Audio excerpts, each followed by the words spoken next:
Bonjour à toutes et à tous. Merci d'être venus pour la soutenance de thèse de Kevin. Donc, je suis Thierry Doré, professeur ici à AgroParisTech. Et le jury que je vais présenter m'a fait l'honneur de me proposer d'être président du jury.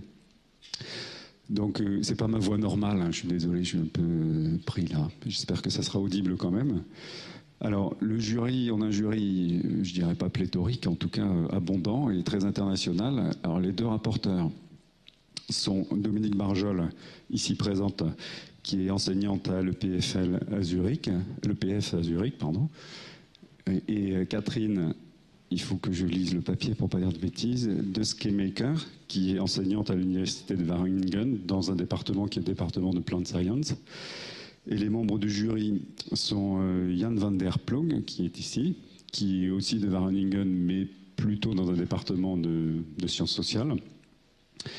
Et Michel Pimbert, ici présent, qui lui est enseignant au Royaume-Uni, à Coventry. Et puis nous avons trois chercheurs de l'INRA et d'AgroParisTech, qui sont Christine Aubry, qui est ici, Stéphane Bellon. Il est où, Stéphane? Ah ben voilà, c'était tout juste, j'avais pas vu que tu n'étais pas là. Donc Christine Aubry qui est dans l'unité s'adapte ici à AgroParisTech avec l'INRA, Stéphane qui est à l'unité, je ne sais plus comment elle s'appelle, éco-développement toujours à Avignon, et François Léger qui est aussi à l'unité s'adapte et qui est le directeur de la thèse de Kevin. Donc voilà, ça va se dérouler comme traditionnellement une soutenance de thèse, 45 minutes pour la présentation de Kevin et puis ensuite une discussion avec le jury. Donc merci. Je vais essayer de respecter le temps. Donc je vais vous présenter ma thèse qui s'intitule donc Viabilité des microfermes maraîchères biologiques, une étude inductive combinant méthodes qualitatives et modélisation. Donc c'est une thèse que j'ai conduite donc à l'équipe agriculture urbaine de l'UMR s'adapte. C'est une UMR mixte entre INRA et AgroParisTech, financée par la région Île-de-France via le DIM Astrea. Donc tout d'abord, ça commence bien. Tout d'abord, voici le plan de ma thèse. Je vais commencer par vous présenter un peu le contexte et la constitution de la problématique. Vous exposer la démarche de ma thèse, les méthodes et les résultats choisis, discussion et conclusion. Assez classique. Donc d'abord, quelques éléments de contexte. Donc à l'heure actuelle, sur les 3200 installations agricoles à peu près annuelles en France, un tiers quasiment sont menées par des personnes qui ne sont pas issues du milieu agricole, enfin qui sont des hors-cadres familiaux, pour la plupart non issus du milieu agricole, donc un tiers c'est beaucoup. Et pour ces personnes qui ne sont pas issues du milieu agricole, s'installer en agriculture, c'est avant tout souvent dans une démarche de redevenir paysan, qui est une démarche éthique. Alors le terme paysan est un peu connoté, donc je vais le définir. Pourquoi j'emploie ce mot paysan? C'est des personnes qui avant tout revendiquent une forme d'autonomie dans un contexte dominant marqué par une conception industrielle de l'agriculture et qui cherchent non pas à dominer la nature, mais à produire avec la nature. Donc maintenant, j'appellerai donc les microfermes avec qui j'ai travaillé des paysans. Mais quand je dis paysans, il faut aussi entendre paysannes, car il y avait autant de femmes que d'hommes. Donc en pratique, ces paysans et ces paysannes cherchent à créer des agroécosystèmes très diversifiés pour favoriser le bouclage des cycles de matière et les régulations biologiques afin de limiter les intrants. Souvent cherchent à développer des circuits courts pour s'extraire du modèle industriel marchand et ont aussi souvent une recherche de proximité avec la nature via l'installation sur des petites fermes. Donc ces hors-cadres familiaux se tournent majoritairement vers l'agriculture biologique, les circuits courts et vers le maraîchage, qui est la première type de production choisie par ces gens. Sauf qu'à l'heure actuelle, le modèle, on va dire, classique, avec des gros guillemets, on pourra en discuter, en maraîchage biologique diversifié, dit, voilà, en général, en maraîchage biodiversifié, on est au moins sur 1 hectare serre cultivé, avec un tracteur et moins de 30 légumes. Il n'y a pas de statistiques formelles sur les micro-fermes dont je vais vous parler, mais à l'heure actuelle, les structures d'accompagnement et d'enseignement agricole sont débordées par ces projets d'installation qui veulent sortir de ce modèle dont je vous ai parlé et faire plus petit et plus diversifié. Donc au cours de ma thèse, j'ai cherché à caractériser ces micro-fermes. Donc voici les éléments de leur caractérisation. Donc le maraîchage était la principale source de revenus. C'était des fermes plus petites, donc en dessous d'1,5 hectare par équivalent temps plein, avec plus de 30 types de légumes vendus en circuit court, qui remettaient en question la nécessité absolue de la motorisation et qui cherchaient à collaborer avec les écosystèmes via des pratiques biologiques qui se dérivaient de multiples aspirations alternatives, comme la permaculture, le maraîchage bio-intensif ou l'agriculture naturelle, que j'ai beaucoup détaillé dans ma thèse, mais sur lequel je ne m'étendrai pas ici. Donc, pourquoi ces orcades familiaux sont intéressés par les microfermes? Car à la fois répondent à une recherche de sens en refusant les standards de la modernisation agricole qui poussent à l'agrandissement et à la spécialisation, et elles demandent peu de foncier et de capital de départ, qui sont souvent un petit peu les facteurs limitants de l'installation quand on n'est pas issu du milieu agricole. Il y a aussi un intérêt fort pour les microfermes en milieu urbain. Il y a de plus en plus de collectivités en milieu urbain qui veulent favoriser donc la production locale, aussi répondre à des attentes sociétales de remettre de la biodiversité et de la nature en ville. Et donc, comme les microfermes peuvent potentiellement s'inscrire dans des petits espaces, comme le foncier est limité en ville, il y a un fort intérêt à l'heure actuelle en milieu urbain sur les microfermes. Sauf que, bon, ces microfermes, elles suscitent beaucoup d'engouement et d'enthousiasme, mais leur viabilité est controversée. En effet, il y a bien des exemples historiques de maraîchage sur petite surface. Par exemple, à Paris, au début du XXe siècle et puis aussi au XIXe, il y a eu des exemples d'adaptation au monde moderne de ces pratiques, principalement en Amérique du Nord, mais il y a peu de références à l'heure actuelle en France. Dans la littérature scientifique, on voit que les petites fermes très intensives en travail peuvent potentiellement être plus productives. Ça, il y a un certain nombre de travaux qui l'attestent, mais elles sont très intensives en travail et donc ces fermes se trouvent principalement dans des contextes souvent au sud où la main-d'œuvre est facilement accessible, ce qui n'est pas forcément le cas chez nous. Il y a aussi des travaux sur le maraîchage qui montrent que la diversification et les circuits courts peuvent entraîner une plus grande complexité de gestion et de planification des cultures, ce qui donc entraîne aussi une plus grande charge de travail. Donc, c'est pour toutes ces raisons que les microfermes sont encore souvent perçues comme des systèmes utopiques, donc non viables. Donc, la problématique de ma thèse est donc la suivante. Est-ce que les microfermes qui questionnent la modernisation agricole, par leur petite échelle, leur diversification, leurs pratiques écologiques et les circuits courts, est-ce qu'elles peuvent être viables dans le contexte des pays industrialisés, au-delà de quelques exemples médiatiques? Donc maintenant, je vais vous présenter la démarche de ma thèse. Donc tout d'abord, en termes de posture, je me définis comme un chercheur engagé, donc qui cherche à répondre à une demande sociale et à produire de la connaissance qui est orientée vers l'action. Je m'ancre au niveau théorique dans l'agroécologie à l'américaine, qui est donc une démarche qu'intègre sciences biophysiques et sociales, savoir-faire des paysans pour promouvoir la gestion de systèmes et la conception de systèmes alimentaires durables.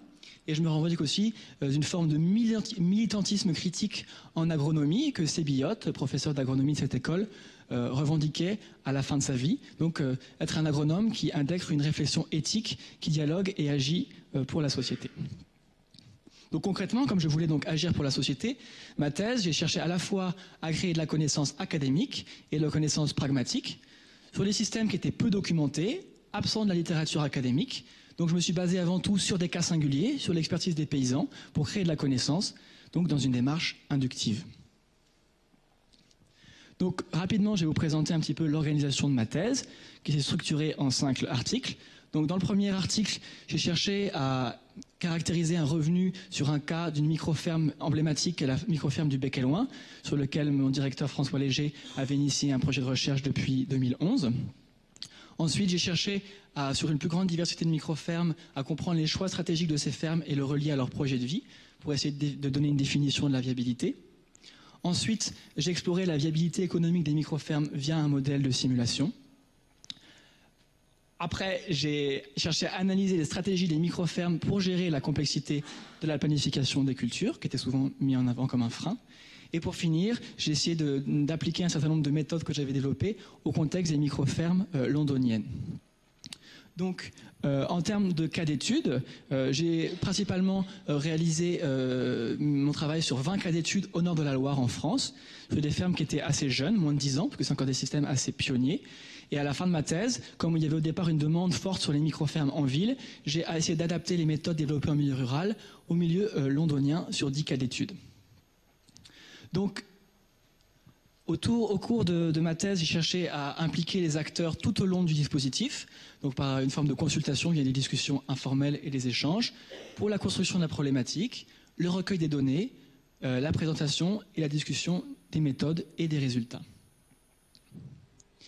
Donc, dans ma thèse, j'ai combiné à la fois des méthodes qualitatives et quantitatives, comme vous pouvez le voir ici. Et donc aujourd'hui, moi j'ai envie d'insister sur le cœur de ma thèse, qui était la construction d'un modèle mathématique de simulation, donc un modèle quantitatif.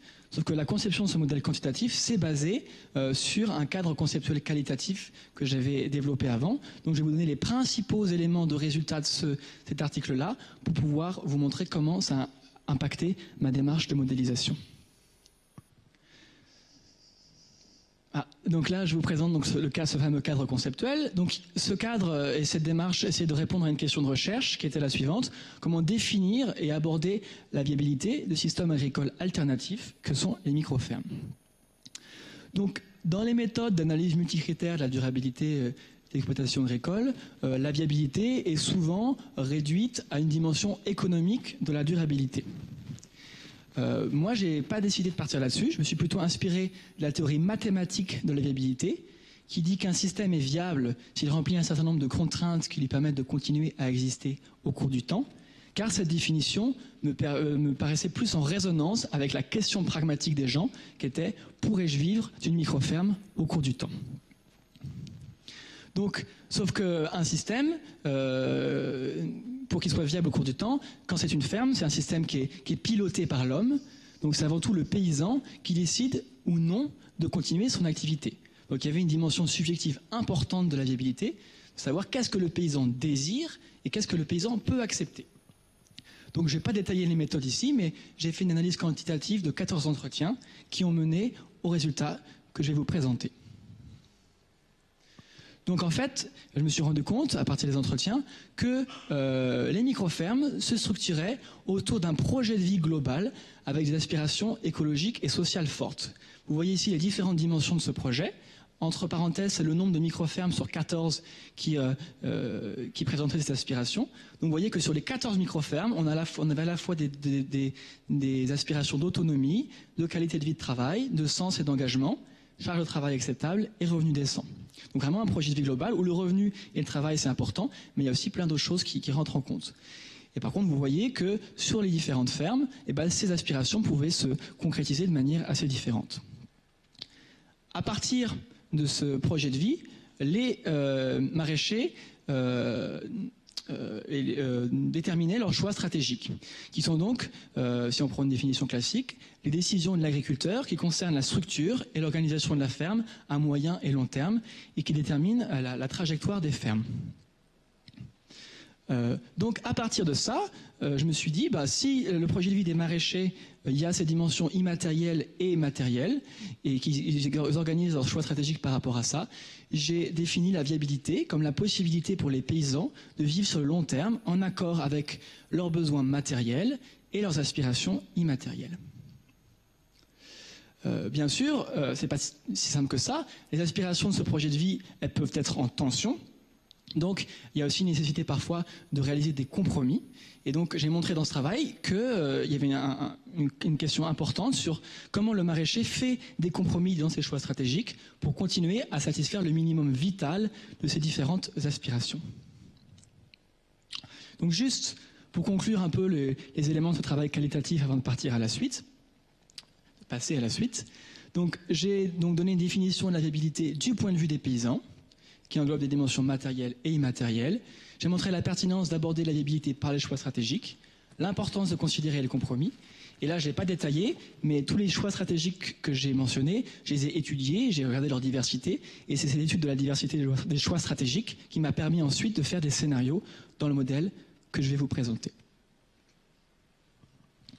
Donc là, je vais vous présenter ce modèle de simulation. D'abord, je vais vous présenter la construction du modèle et ensuite la construction des scénarios et les résultats. Donc, juste un petit retour à la problématique. Malgré l'importance des aspirations immatérielles que j'avais mis en évidence dans la viabilité, les porteurs de projets avaient des demandes fortes sur les aspects matériels, donc qu'on pourrait appeler la viabilité économique, qui était le premier frein à l'installation, car souvent ils se confrontaient à un refus des banques ou une méfiance des structures d'accompagnement qui remettaient en cause la viabilité économique de leur projet. Donc j'ai décidé de me focaliser sur cette question de la viabilité économique, en posant la question, quels sont les niveaux de viabilité économique atteints par les micro-fermes et les points clés de cette viabilité. Donc en fait, par rapport à ma première définition de la viabilité, on peut considérer que la viabilité économique, c'est l'aspect matériel de la viabilité, et j'ai défini comme la capacité à générer un revenu minimal sans dépasser une charge de travail maximale. en lien avec la théorie mathématique de la viabilité dont vous avez parlé avant. Donc, j'ai fait un choix de modélisation. Pourquoi? Pour qui? Donc, pour pallier au nombre limité de micro-fermes qui sont quand même des fermes pionnières, et produire de la connaissance scientifique plus générique sur la viabilité de ces systèmes, et des connaissances pragmatiques pour les porteurs de projets, avec l'idée, pourquoi pas, de produire des ordres de grandeur sur les niveaux de viabilité économique atteints, selon différents choix stratégiques. Alors comment? Alors j'ai du coup cherché à calibrer un modèle sur un faible échantillonnage théorique qui rendait compte de la grande diversité des micro-fermes pour pouvoir mener une démarche d'expérimentation virtuelle en simulant un grand nombre de scénarios qui intégraient la variabilité observée sur le terrain, quelque part pour ouvrir le champ des possibles.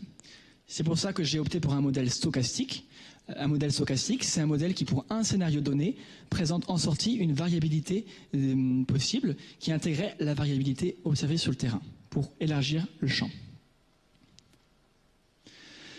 Donc comment j'ai conçu l'architecture de mon modèle? Je me suis basé sur des entretiens avec 20 micro-fermes et j'étais en interaction forte avec les maraîchers. Et du coup, par rapport au cadre que je vous ai présenté, je me suis focalisé sur 3 choix stratégiques qui avaient été jugés clés par les maraîchers dans la viabilité économique, qui étaient les choix de commercialisation, les choix d'investissement et les choix techniques. Alors pour rentrer dans le modèle, j'ai décidé de rentrer dans le modèle par la planification des cultures. Pourquoi? Parce que sur les micro-fermes, on a une diversité de cultures vendues en circuit court pour répondre à des attentes de biodiversité et de production locale diversifiée, plutôt que la recherche de la maximisation du profit en essayant de combiner les cultures les plus rentables. La vente en panier était centrale sur la plupart des fermes, et c'est souvent le circuit de vente le plus contraignant, parce qu'il faut faire des paniers diversifiés tout au cours du temps. Donc dans le modèle, j'ai considéré uniquement de la vente en panier, car c'était le plus contraignant. Alors, en termes de choix de modélisation, je me suis dit comment on va générer des plans de culture pour répondre à cette offre diversifiée en panier. Alors, un plan de culture, qu'est-ce que c'est? C'est la surface et la répartition des cultures dans le temps. Donc concrètement, c'est le type de culture qu'on va mettre. Ensuite, les successions des cultures sur un an, une année de production. Et ensuite, les surfaces affectées à chaque culture. Et on voit qu'au final, on doit pouvoir remplir notre panier tout au cours du temps. Donc pour faire ça, on voit qu'on a besoin de quelque part de combiner des petites briques élémentaires de culture. Donc il va falloir qu'on caractérise ces petites briques qu'on va combiner. Donc il fallait voir quels étaient les cycles de culture possibles, donc les moments d'implantation et de récolte possibles par culture, et aussi quels étaient les critères de composition des paniers, qui dépendent des choix de commercialisation. Pour aussi combiner ces petites briques, il fallait connaître le rendement par mètre carré par légume, pour pouvoir ensuite multiplier par des surfaces, et le temps de travail par mètre carré par légume. Et ça, on sait que ça peut varier selon les choix stratégiques, techniques. Ensuite, si on a dedans des données sur le temps de travail et les surfaces et la production, si on met en entrée du modèle un temps de travail annuel, on peut en déduire une production sur l'année. Mais pour arriver jusqu'au revenu, il faut caractériser les prix et les charges. Et les charges qui peuvent bien sûr varier selon les choix techniques et aussi les choix d'investissement. Donc voici au final l'architecture de mon modèle. Donc j'avais deux premiers sous-modèles qui, à partir des choix techniques, modélisaient le rendement par légume par mètre carré et le travail par légume par mètre carré. Au milieu, un sous-modèle qui planifiait les cultures pour répondre à la composition des paniers au cours du temps en fonction des choix de commercialisation. Et des hypothèses de charges qui dépendaient des choix techniques et des choix d'investissement. Donc maintenant, je vais vous détailler un petit peu comment j'ai construit tout ça. Donc je vais détailler la construction du sous-modèle 1 et du sous-modèle 2.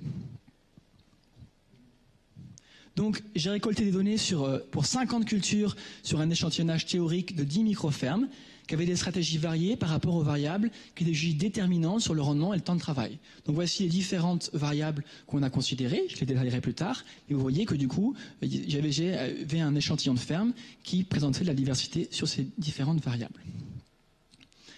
Pour ces fermes, ces 10 fermes, j'ai essayé de mesurer ou estimer les rendements comme je pouvais, à chaque fois en m'adaptant au contexte de chaque ferme, sur donc 50 cultures. Donc c'était des rendements commerciaux, c'est-à-dire qui intégraient la perte au champ et au stockage. Et j'ai aussi cherché à estimer les temps de travail par légume via une procédure indirecte que je ne vais pas vous décrire en détail, mais que je vous présente quand même.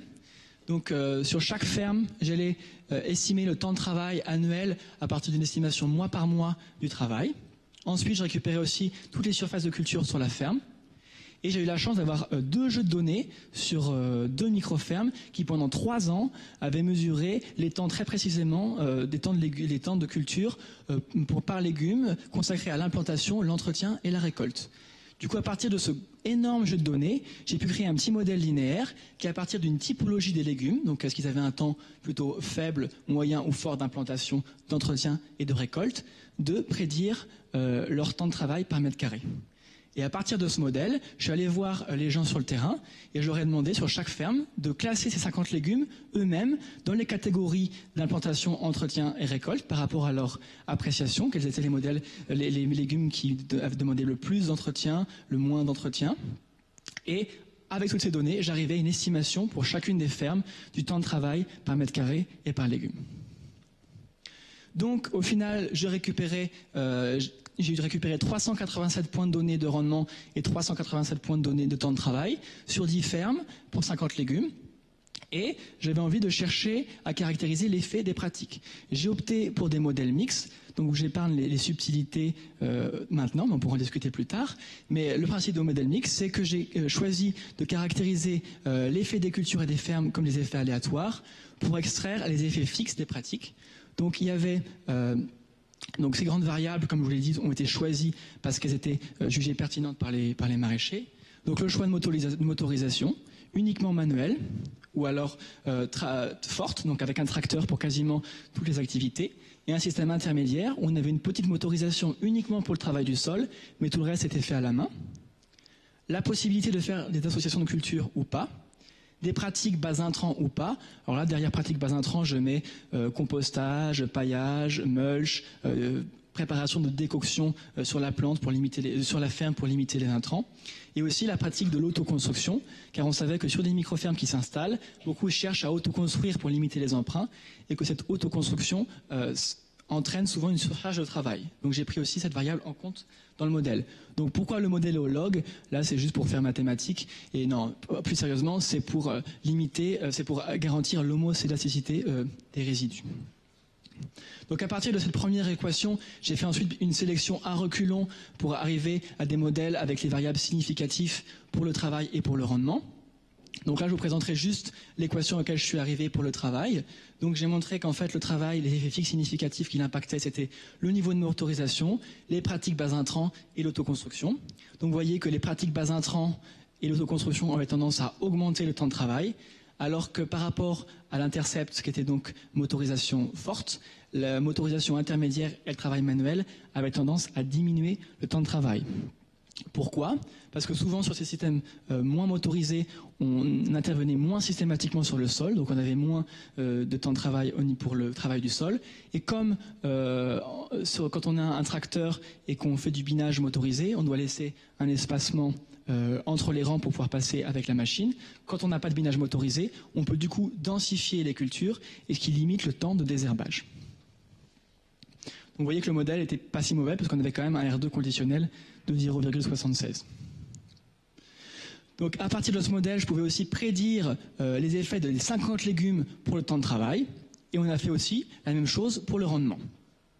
Donc ensuite, vous avez l'équation du rendement, l'équation du temps de travail, et pour chaque simulation et pour chaque culture, à chaque fois je pouvais fixer l'effet culture, et ensuite j'ai décidé de tirer aléatoirement les effets fixes, les effets fermes et les effets résiduels dans leur loi de probabilité. Alors pourquoi j'ai fait ça? C'était pour prendre en compte l'incertitude sur les estimations des paramètres, parce que j'avais un petit échantillon, et aussi pour introduire la variabilité dans le modèle. Donc c'était donc une source de stochasticité. Donc on avait du coup des simulations avec des bons et des moins bons rendements, et des bons et des moins bons de temps de travail. Donc c'est dans cette logique d'élargir le champ des possibles. Donc je vous ai décrit le modèle 1 et 2, maintenant le modèle 3, les plans de culture.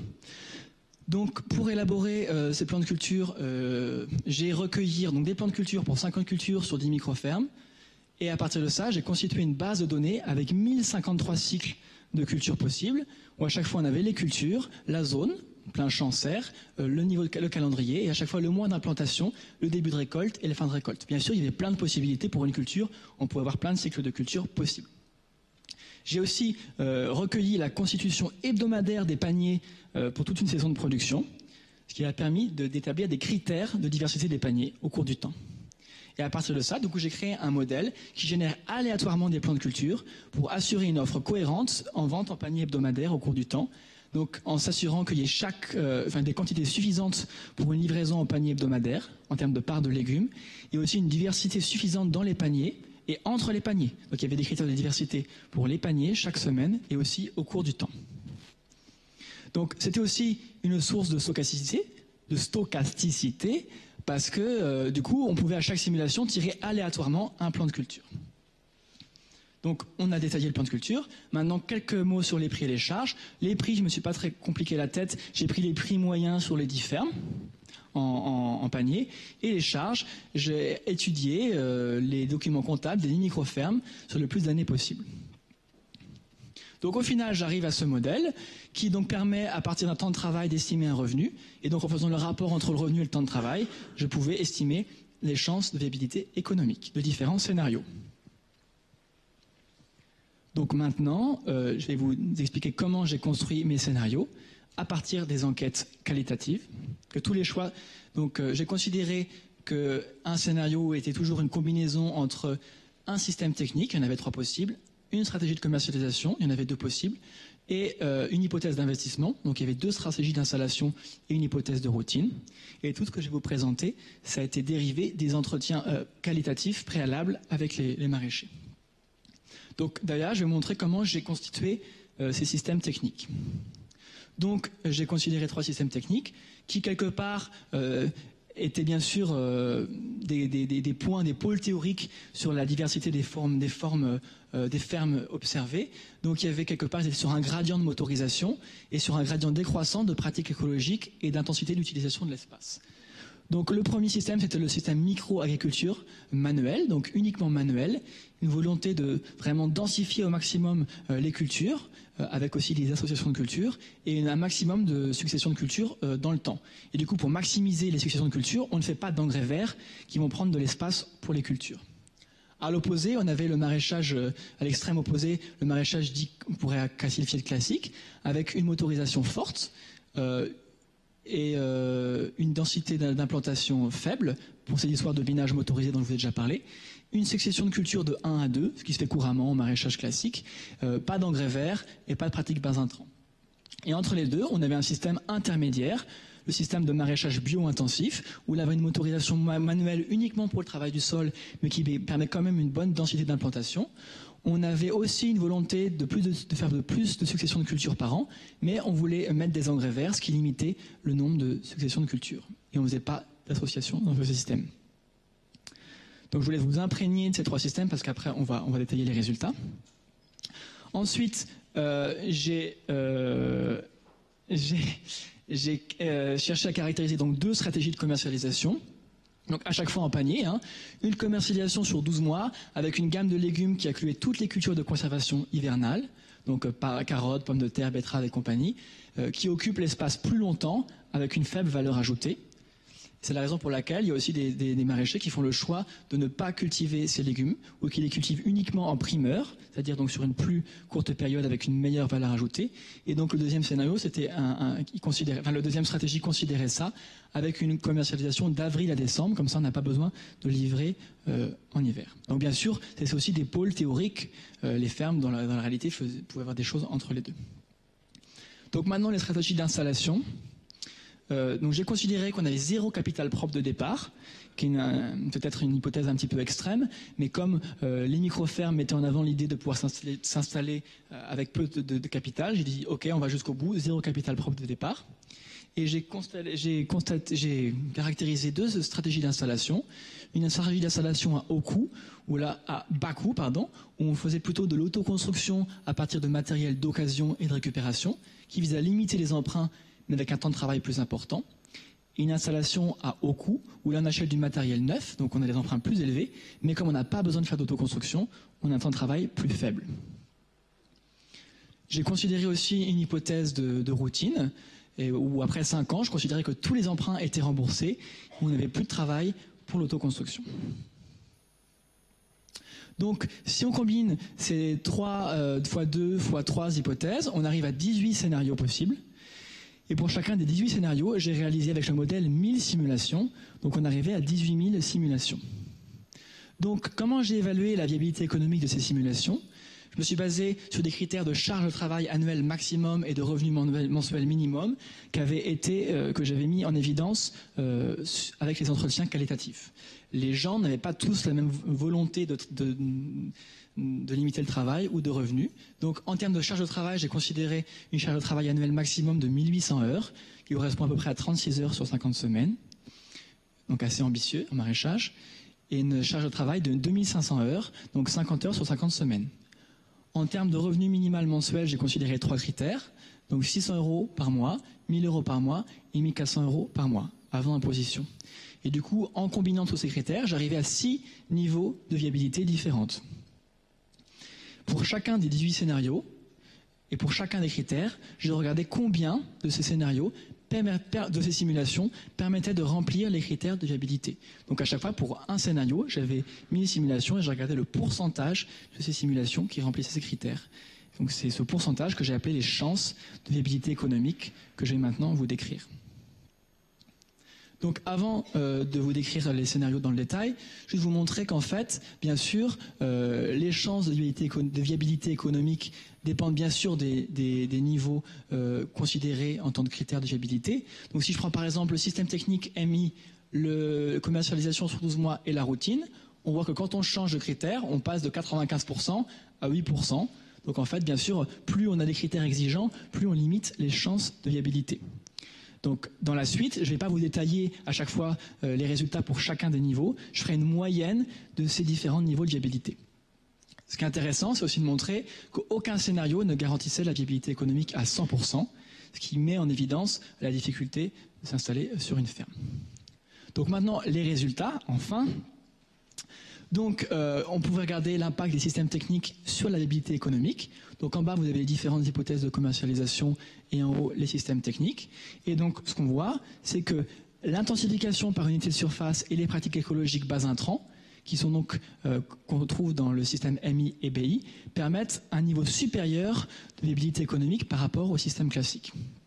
Et que dans ces deux systèmes plus intensifs, c'est le système bio-intensif, celui où il y a un petit peu de motorisation, qui a les meilleurs résultats.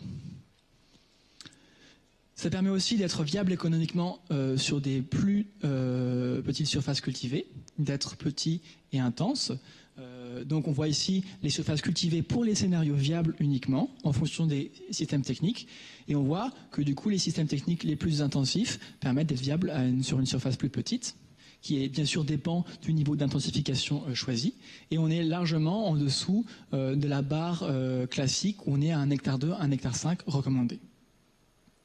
Alors pour comment expliquer ces résultats, pour comment ça se fait que ces systèmes plus intensifs et avec plus de pratiques écologiques aient des meilleurs résultats de viabilité économique. On a vu que les pratiques écologiques dans le modèle tendaient à augmenter le travail, mais on a vu aussi qu'en faisant peu motorisé et dense, on pouvait quelque part limiter cette augmentation. Et l'augmentation du temps de travail de ces pratiques écologiques est compensée, dans mon modèle, par la baisse des charges. De plus, comme on est sur des systèmes avec moins d'équipements, on a besoin de moins de surface pour amortir les charges de structure, donc on peut apporter plus de soins à une petite surface. Et le soin donc, est à la fois important pour la dimension économique, mais ce soin qu'on appelle care en anglais est au cœur de l'agriculture biologique et de la permaculture, et soigner un écosystème remplit aussi les aspirations immatérielles de responsabilité et de proximité, dont j'ai montré l'importance au départ. Donc maintenant, l'impact du choix de commercialisation. Donc on voit que quand on fait le choix de ne pas avoir de culture de conservation, on augmente les chances de viabilité économique, parce que bien sûr, on a des cultures à plus haute valeur ajoutée. Maintenant, si on regarde l'impact de l'installation sur la viabilité économique, clairement, on voit qu'on est moins viable économiquement à l'installation. Donc il y a quand même une fragilité à l'installation. Par contre, ici on a les systèmes, vous voyez, micro-agriculture et plus intensif, et ici le système classique. Et malgré tout, les systèmes moins motorisés sur plus petites surfaces, ils sont quand même plus viables que le système classique, parce qu'on a besoin de moins d'emprunts pour l'équipement et aussi moins d'emprunts pour le foncier. Si maintenant on zoome sur l'installation, avec les deux scénarios d'installation, on voit que finalement l'installation à bas coût réduit les chances de viabilité. C'est-à-dire que la surcharge de travail qui est liée à l'autoconstruction, ça ne compense pas la baisse des emprunts réalisés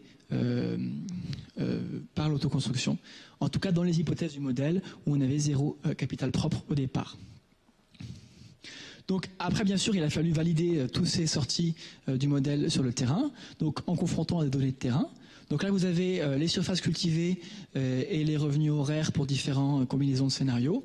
Donc les boîtes à moustaches, ce sont les sorties de mon modèle. Les points bleus, c'est les données des fermes utilisées pour calibrer le modèle. Et les points rouges, c'est les données sur d'autres fermes que j'ai pu trouver, en sachant qu'elles sont assez difficiles à trouver. Et donc, ce qu'on voit, c'est que le modèle couvre bien la variabilité des données de terrain. Il représente aussi bien la position respective des scénarios les uns par rapport aux autres, qui sont des critères centraux de validation des modèles. Mais valider un modèle, ça dépend aussi de son objectif. Et dans le cas présent, où j'avais quand même une volonté de créer de la connaissance pragmatique et où il y avait de toute façon peu de données de terrain pour valider le modèle, la validation par les praticiens était centrale. Donc j'ai discuté et présenté le modèle avec plus de 300 praticiens, des maraîchers, enseignants agricoles, conseillers agricoles, et qui ont considéré que le modèle était crédible, qu'il y avait donc une adéquation entre les sorties du modèle et leur expérience, pertinent, c'est-à-dire qu'on prenait en compte les stratégies clés de la viabilité économique, et légitime, dans le sens où on explorait des scénarios, où on ne cherchait pas à optimiser un scénario unique et à prescrire quoi que ce soit, on explorait et on avait en plus construit le lien, le modèle avec les maraîchers. Donc maintenant, j'arrive à la discussion. Donc bien sûr, il faudrait élargir à une population plus large de fermes et confronter à plus de données de terrain. Et il y aurait aussi bien sûr nécessité de plus de mesures et données sur les paramètres sensibles du modèle. Donc en particulier les paramètres qui caractérisent l'impact des pratiques et des légumes sur le temps de travail, les charges et les prix. Du coup, comme le modèle est très sensible au prix, ça serait intéressant de faire aussi des scénarios avec différents niveaux de prix.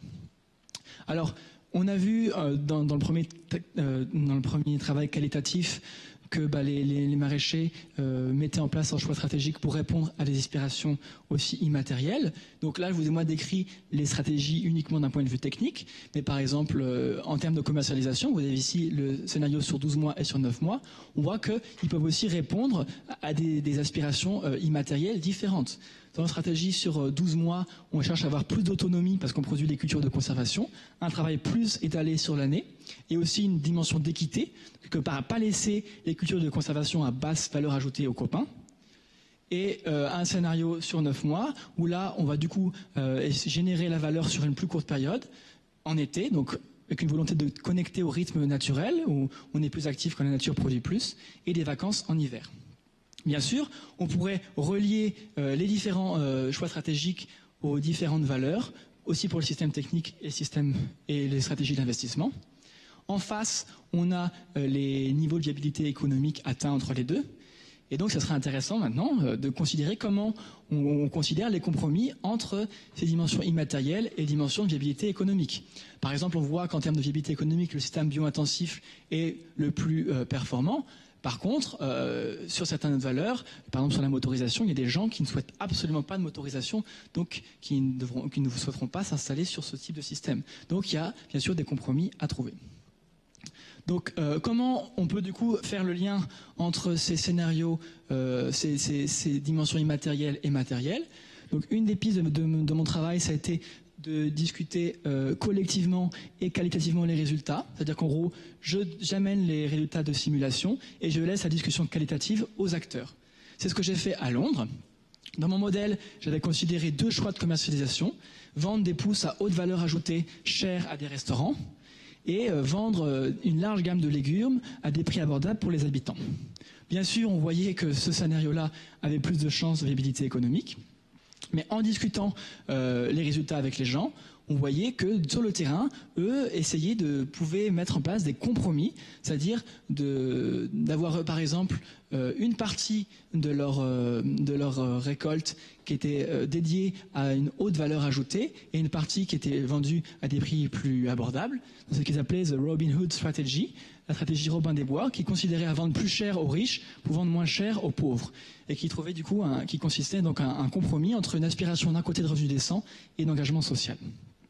Donc juste un petit mot sur l'agriculture urbaine, c'était un des aspects de mon travail, j'en ai pas parlé, du coup j'étalerai pas plus que ça, mais ces entretiens ont aussi permis de montrer qu'il y avait des compromis à faire entre les activités purement de production qui étaient considérées par le modèle et aussi les activités sociales, de pédagogie, d'animation, d'insertion qui étaient primordiales dans la création de micro-fermes urbaines et aussi cruciales dans l'accès aux ressources car c'est souvent ces activités sociales qui légitimaient l'accès au foncier et à la main-d'œuvre dans des contextes très contraints. Je referme la parenthèse. Alors, pour estimer ces compromis entre les dimensions immatérielles et matérielles, on peut aussi chercher à caractériser les dimensions immatérielles par les indicateurs, en s'inspirant d'indicateurs des méthodes classiques, voir lesquels pourraient fonctionner, en créant de nouveaux indicateurs, en particulier les indicateurs subjectifs, comme dans certaines méthodes, et aussi endogènes, c'est-à-dire au lieu de toujours avoir des indicateurs uniques qu'on va appliquer à toutes les fermes, pourquoi pas créer des indicateurs avec les maraîchers et avoir des indicateurs qui correspondent vraiment à leur projet, et pourquoi pas même des indicateurs différents sur chacune de ces fermes. Et bien sûr aussi confronter les perceptions subjectives à l'objectivation des impacts. Parce qu'il y a des gens qui vont dire moi j'ai l'impression qu'en faisant ça, je limite mon impact énergétique. Ça serait intéressant aussi de mettre des mesures derrière tout ça. Donc quand même, si on regarde les scénarios, même en routine, si on a les niveaux de viabilité les plus exigeants, on a quand même des chances de viabilité économique qui ne sont pas forcément énormes. Et si on regarde à l'installation, pour les niveaux les plus exigeants, on a vraiment des chances très très faibles de viabilité économique. Donc quels sont les leviers pour augmenter les chances de viabilité économique ? Tout d'abord à l'installation, avoir du capital propre. Moi dans le modèle, je considérais qu'on n'avait pas de capital propre, mais dans les faits, la plupart en ont. Considérer aussi d'autres aides. Dans le modèle, je considérais les aides aux jeunes agriculteurs, qui sont des aides assez classiques, mais il y a aussi d'autres aides possibles, régionales, départementales, etc. De manière générale, aussi réfléchir aux dimensions collectives de solidarité, de mutualisation, d'entraide, la possibilité d'autres sources de revenus, du conjoint, d'autres activités, qui est souvent très important à l'installation, considérer d'autres circuits de commercialisation, et aussi l'innovation technique. Parce que les fermes avec qui j'ai travaillé sont encore des fermes jeunes, la plupart étaient encore en train d'expérimenter, et toutes me disaient, on sent qu'il y a un potentiel, et que dans les années à venir, on peut vraiment encore améliorer notre système, on a encore vraiment des marges de manœuvre. Donc c'est encore des fermes très jeunes. Donc, dernier point de discussion, j'amène ici le concept de farming style, de style agricole, que Van der Ploeg définit comme l'imbrication entre un répertoire culturel, des pratiques et un mode de génération de la viabilité. Classiquement, quand on parle de style agricole, on se base sur des répertoires donc empiriques, souvent collectifs, et qui ont été adaptés historiquement par les paysans à un écosystème. Donc, dans le cas des hors-cadres familiaux, leur répertoire culturel, quelque part, il est hors sol au départ, il est très théorique, il vient de différentes aspirations, et ça serait intéressant de voir comment ces projets hors sol, ces répertoires culturels hors sol, se confrontent à la réalité écologique et sociale d'un lieu.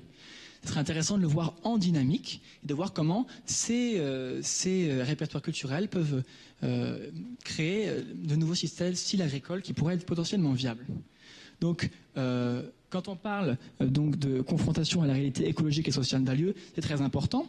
Au départ, je vous ai présenté un schéma simplifié de mon travail où il y avait le projet de vie et les choix stratégiques.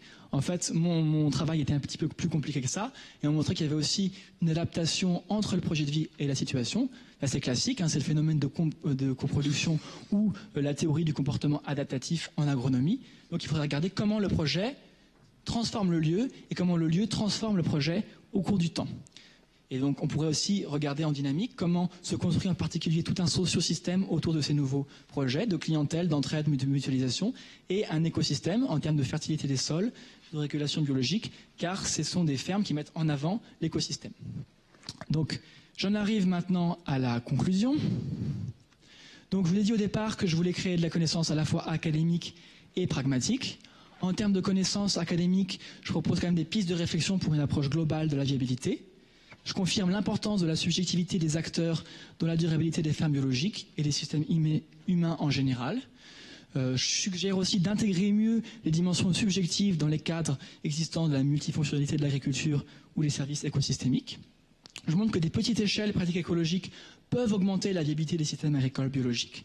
Donc ça élargit la littérature sur la productivité des petites fermes dans un contexte autre que les pays du Sud ou l'agriculture familiale.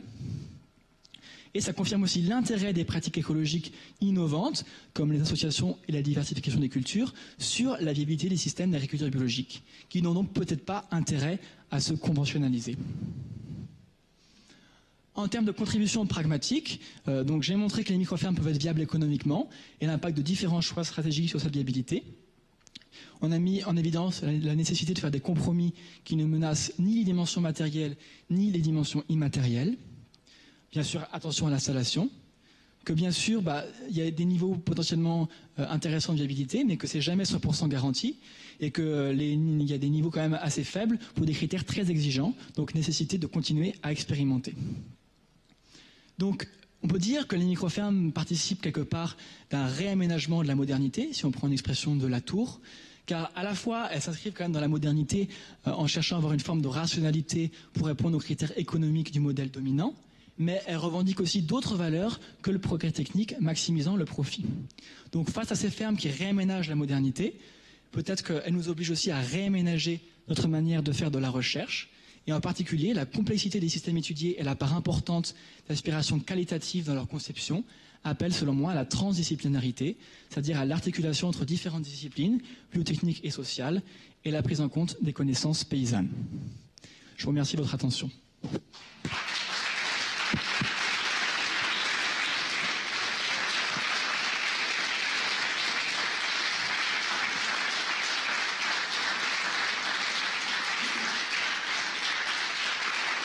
Merci.